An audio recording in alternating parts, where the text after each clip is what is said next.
Hi everyone. सो इस video को start करते हैं एंड फाइनली डिलॉयट की तरफ से अपना जेडी को शेयर कर दिया गया है, प्लस हायरिंग टाइमलाइंस को भी शेयर कर दिया गया है। तो सारी चीजों को हम डिस्कस करने वाले हैं। So let's start this video and make sure to like this video. सबसे पहले डिलॉयट के बारे में बात करने वाले हैं। तो ये डिलॉयट की तरफ से 2027 बैच के लिए हायरिंग होने वाली है फॉर ऑन कैंपस। बहुत सारे कॉलेजेस में जो जेडी है वो शेयर किया गया है, बहुत सारे कॉलेजेस में ये जो अपॉर्चुनिटी है वो अनाउंस की जा चुकी है। तो इसके बारे में डिस्कस करेंगे, क्या चीजें आपको एक्सपेक्ट करने को मिल सकती है। Everything we will be talking about in this video.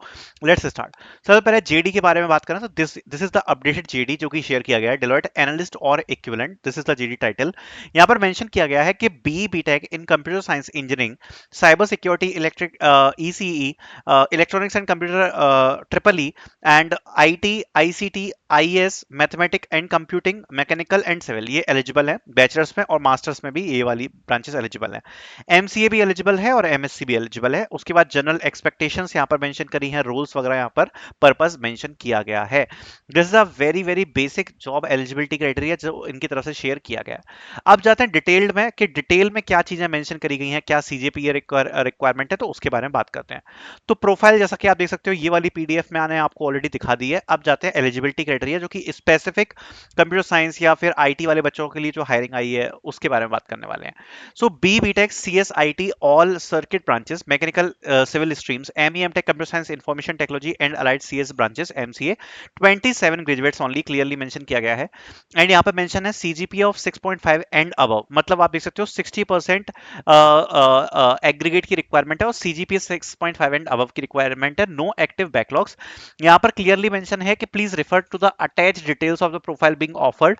The compensation is 7.6 LPA। तो जैसा मैंने आपको पहले भी बताया था कि 7.6 LPA का जो पे पैकेज है इसको अपन BTA बोलते हैं, बिजनेस टेक्नोलॉजी एनालिस्ट या एनालिस्ट। इसकी प्रोफाइल को यहाँ पर डेलोइट की तरफ से बहुत सारे कॉलेजेस में ऑफर किया जा रहा है। जॉब डिस्क्रिप्शन जस्ट अभी मैंने आपको दिखाया है। उसके बाद ये लोग मेंशन करते हैं, please share the registration link with the all students.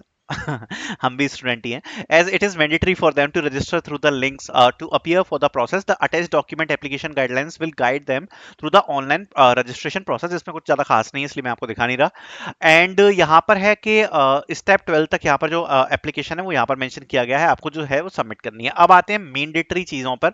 तो ऑनलाइन रजिस्ट्रेशन की अगर आप एंड डेट देख पा रहे हो तो ये है 28 अगस्त। एंड ऑनलाइन असेसमेंट यहाँ पर 2 सितंबर 2026 को 7 बजे कंडक्ट किया जाएगा वर्चुअल मोड में। सो सबसे बड़ी बात है, ये जो असेसमेंट है ये वर्चुअल मोड में होने वाला है। फाइनल कैंपस इंटरव्यू प्रोसेस होने वाली है 7 सितंबर को, जो कि 9 AM ऑनवर्ड्स यहाँ पर होगी। अब यहाँ पर मेंशन है कि जो है कैंडिडेट्स, जितने भी एलिजिबल कैंडिडेट्स हैं उनका एलिजिबिलिटी क्राइटेरिया मैच होना चाहिए, वेब कैम वगैरह होना चाहिए, और यहाँ पर लिखा है कि इंटरेस्टेड एंड स्टूडेंट्स वगैरह के बारे में यहाँ पर मेंशन किया गया है। अब मेन चीज पर आते हैं। देखो सबसे पहली बात, जो आपका असेसमेंट है वो हो रहा है 2 सितंबर को। डिलॉयट के अभी तक जिस हिसाब से असेसमेंट्स हुए हैं उसके बारे में मैं आपको समझा देता हूँ। सो बेसिकली जो जनरली डिलॉयट के असेसमेंट्स होते हैं, generally Deloitte focuses more on the aptitude side, ठीक है। तो जनरली जो असेसमेंट में आता है वो क्या आता है इस वाली प्रोफाइल के लिए, बेसिकली एनालिस्ट प्रोफाइल के लिए। जनरली ऑनलाइन टेस्ट में आप एक्सपेक्ट कर सकते हो कि जो आपका एप्टीट्यूड टेस्ट है वो हो जाएगा, और आपके साथ 2 कोडिंग क्वेश्चन भी आप एक्सपेक्ट कर सकते हो। 2 coding question and aptitude test ये आप यहां पर एक्सपेक्ट कर सकते हो। क्या टेक्निकल एमसीक्यूज होंगे? देखो ये चीज गारंटेड नहीं है, टेक्निकल एमसीक्यूज हो भी सकते हैं नहीं भी हो सकते हैं। जो एनएलए वाली हायरिंग है उसमें टेक्निकल एमसीक्यूज होते हैं, जो ये वाली हायरिंग है इसमें गारंटी नहीं रहती कि एमसीक्यूज आपके आएंगे नहीं आएंगे, क्योंकि इनकी प्रोफाइल्स बहुत सारी हैं, पैटर्न को चेंज करते रहते हैं। बट जो जनरल पैटर्न आप समझ सकते हो जिसमें ये पूछते हैं, that is aptitude and 2 coding question. वैसे तो एक जीडी भी होता है, तो जीडी राउंड भी आपका हो सकता है बीच में, जनरली हो सकता है जीडी राउंड, जनरली लोग ले लेते हैं, तो उसको भी आप माइंड में रखना। सबसे इंपॉर्टेंट बात है कि प्रिपरेशन कैसे करनी है। सीधी बात है कि अगर आपके कैंपस में डिलॉयट आती है या कोई भी कंपनी आती है, कोई भी company, I am saying not only for Deloitte but all the companies, ठीक है, you can purchase our Arjun series, ठीक है, लिंक आपको डिस्क्रिप्शन में मिलेगी। और ये सारी कंपनीज के लिए, इवन अगर आपकी जैसे डिलॉयट आ रही है, फ्यूचर में और भी कंपनीज आएंगी, आप देख सकते हो जैसे डिलॉयट में एप्टीट्यूड आ रहा है, तो आप देख पाओगे कि एप्टीट्यूड पूरा कवर्ड है, क्वांट, रीजनिंग, वर्बल, सब कुछ यहाँ पर कवर किया है इस सीरीज में। सो इससे आपका एप्टीट्यूड पूरा कवर हो जाएगा। फिर आपका reading paragraph, numeric puzzle, gamified assessment, pseudo code, DSA, CS fundamental, SQL, OOPs, data interpretation, development, generative AI, LM, prompt, RAG, communication assessment, coding question, essay writing, company company wise material भी मिलेगा। Deloitte analytic के लिए अलग से mock test दे रखे हैं ये वाले, ठीक है। और इसके साथ ही यहाँ पर कंपनी वाइज मटेरियल आपको देखने को मिल जाता है, जिसमें इवन हमने अगर आप देखोगे तो बहुत सारे पेपर्स डाले हुए हैं। डिलॉयट एनालिटिक का भी पेपर आपको मिल जाएगा एंड बहुत सारे आपको प्रैक्टिस मटेरियल, कोडिंग शीट्स सब आपको यहाँ पर मिल जाता है। सो लिंक आपको डिस्क्रिप्शन में मिल जाएगी अर्जुन सीरीज की। ये केवल डेलॉयट के लिए नहीं है, सारी कंपनीज के लिए है, और डेलॉयट के लिए ये मोर देन इनफ है। डेलॉयट के लिए ये सीरीज काफी ज्यादा बढ़िया है, काफी ज्यादा अच्छी है। मजा आ जाएगा आपको। मतलब ये प्रैक्टिस के लिए मैं आपको कहूंगा कि आप 1 महीना देना, आपका प्लेसमेंट में जितनी भी कंपनीज आती है ना उनके लिए आप अच्छे से प्रिपेयर हो जाओगे 1 महीने में इजीली, ठीक है। या आप कंप्लीट कर लोगे 1 महीने में सीरीज को, और 1 महीने में आप सारी कंपनीज के लिए प्रिपेयर हो जाओगे। It's a mock test series for all the companies, so you can purchase it, the link will be in the description, ठीक है। अब जैसा मैंने बताया, सबसे पहले बात कर लेते हैं एप्टीट्यूड असेसमेंट के बारे में। तो जनरली ये लोग जो एप्टीट्यूड असेसमेंट है उसमें 3 चीजें पूछते हैं आपका। एक तो क्वांट आ जाएगा, एक आपका लॉजिकल आ जाएगा, और एक आपका आ जाएगा यहाँ पर वर्बल। जनरली 2 कोडिंग क्वेश्चंस भी यहाँ पर आपके होते हैं जो कि ये लोग पूछ लेते हैं। 2 कोडिंग क्वेश्चंस भी आपके आ सकते हैं, इजी मीडियम लेवल ही होते हैं, टेक्निकल पे ज्यादा फोकस ये करते नहीं है। देयर आर चांसेस कि शायद टेक्निकल एमसीक्यूज आ जाएं अगर प्रॉपरली ये लोग टेक रोल के लिए ले रहे हैं तो, ठीक है। वैसे आप जब अगर जॉब डिस्क्रिप्शन पढ़ोगे ना, तो ये जो जॉब डिस्क्रिप्शन है ये प्रॉपर टेक्निकल वाला नहीं है। मतलब ये आपका टेक्निकल फंक्शनल रोल है। सो देयर आर चांसेस के आ भी सकते हैं, नहीं भी आ सकते, बिकॉज इनने सिलेबस में किसी भी प्रकार से स्पेसिफाई नहीं किया है कि ऐसा होगा कि नहीं होगा।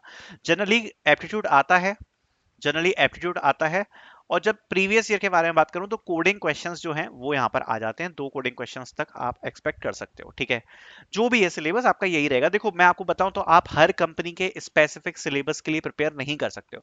अगर आप सोच रहे हो कि डिलॉयट है तो डिलॉयट के लिए प्रिपेयर कर लें, सास्किन आ जाए सास्किन के लिए प्रिपेयर कर लें, कीर्ति टेक्नोलॉजी आ जाए कीर्ति के लिए प्रिपेयर कर लें, ऐसा नहीं होता। सारी कंपनीज के लिए आपको जेनरिक प्रिपरेशन करनी पड़ेगी। जेनरिक प्रिपरेशन मतलब आपका एप्टीट्यूड सॉलिड होना चाहिए। कुछ मैं बेसिक्स बता रहा हूँ आपका।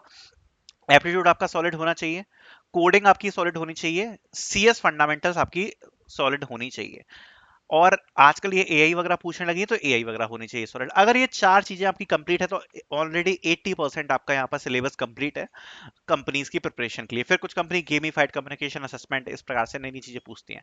ऑल्दो जैसा मैंने आपको बताया सब कुछ अर्जुन सीरीज में अवेलेबल है, ऐसा कोई भी टॉपिक नहीं है जिसमें ना मिले आपको, ठीक है।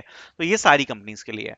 बाकी इतनी तो प्रिपरेशन आपकी जो जेनरिक है वो होनी चाहिए कि आपको एप्टीट्यूड आता हो, कोडिंग आता हो, सीएस फंडामेंटल्स आता हो, जो कि आप डेवलपमेंट में एक्सपेक्ट कर सकते हो, ठीक है। सो ये आपका असेसमेंट रहेगा। फिर आते हैं आपके अगले राउंड पे। अगला राउंड जो है जैसा मैंने आपको बताया कि वो आपका इंटरव्यूज होने वाले हैं। सो इंटरव्यूज के अगर हम बारे में बात करें, वो 7 सितंबर में मेंशन है। जेडी भी हो सकता है इस दिन, क्योंकि जेडी इनकी आदत होती है लेने की। तो जीडी आप एक्सपेक्ट कर सकते हो, ग्रुप डिस्कशन हो सकता है, ठीक है। 100% I am not sure, but बहुत सारे रोल्स में ये लोग जीडी लेते हैं। बट इनके रोल्स काफी डिफरेंट रहते हैं, तो हो भी सकता है नहीं भी हो सकता। बाकी जो फाइनल कैंपस इंटरव्यू है काफी ज्यादा कम्युनिकेशन फोकस्ड रहते हैं, ये बात आप मान के चलना, ठीक है। बहुत ज्यादा कम्युनिकेशन फोकस्ड रहेगा। भले ही 7.6 का पे पैकेज है, बट बहुत ज्यादा आप ये मान के नहीं चलना कि ये लोग बहुत ज्यादा टेक्निकल जाएंगे। अगर आपने अपना रेज्यूम अच्छे से प्रिपेयर कर लिया, that is enough for your technical. अब रेज्यूम में क्या चीजें होती है मैं मान के चलूंगा, एक प्रोग्रामिंग लैंग्वेज आपको आती होगी, बेसिक सीएस फंडामेंटल्स और प्रोजेक्ट्स जो आपने मेंशन है वो जो सबसे ज्यादा इंपॉर्टेंट होते हैं वो होते हैं बिहेवियर क्वेश्चन, सिचुएशनल क्वेश्चंस, ठीक है। और रेज्यूम से रिलेटेड क्वेश्चंस आप कैसे आस्क करोगे, सिचुएशन बेस्ड क्वेश्चन कैसे आस्क करोगे, एचआर क्वेश्चन आप कैसे आंसर्स दोगे, ठीक है। नॉर्मल कम्युनिकेशन और आपकी प्रेजेंटेशन स्किल्स बहुत ज्यादा मैटर करती हैं। डिलॉयट आप ये मान लो अगर आपको बहुत अच्छी इंग्लिश आती है, आप अपने आप को बहुत अच्छे से रिप्रेजेंट कर पाते हो, तो आपका सिलेक्शन हो जाएगा। So this will be your entire process of Deloitte. I hope you guys liked it. Thank you so much for watching.